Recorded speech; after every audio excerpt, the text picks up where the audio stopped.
we have to trust that Jesus understands. Jesus understands what it means to be owed a debt.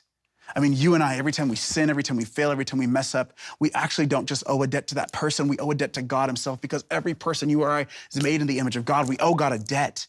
But on the cross, Jesus dies for betrayers. He dies for deniers. He dies for hypocrites. He dies for you and for me.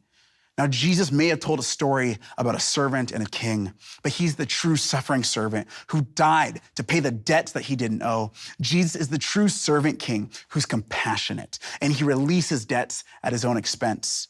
He's correcting our misconceptions about who this God is and what he's really like. He's saying that our God, he's compassionate, and he has an endless capacity to forgive. He's tenacious in his forgiveness. And maybe the reason that you and I don't really forgive people is because we don't really trust how forgiven we are.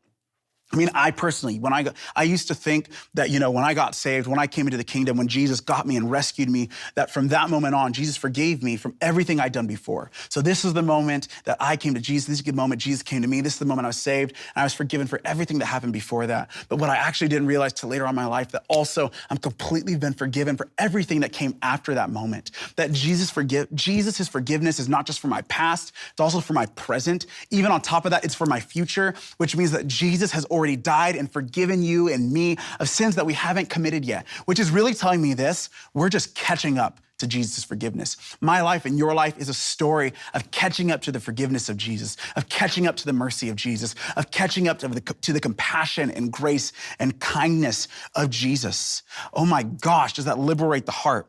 On the cross, Jesus, he cried out, "It is finished." The word in Greek is teleo. Do you know what it also translates to? Not just finished, not just completed, but paid. On the cross, Jesus crying out, the debt has been paid.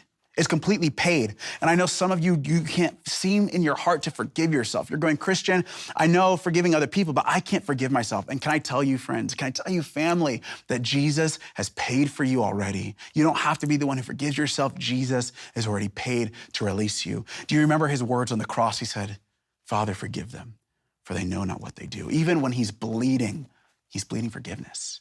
The words out of his mouth are forgiveness. He's showing us that he's the same God of Exodus 34, slow to anger, abounding in steadfast love, gracious and compassionate, forgiving iniquity, rebellion, and sin. Don't you see how wonderful he is? Don't you see how kind and compassionate he is? Don't you trust the story?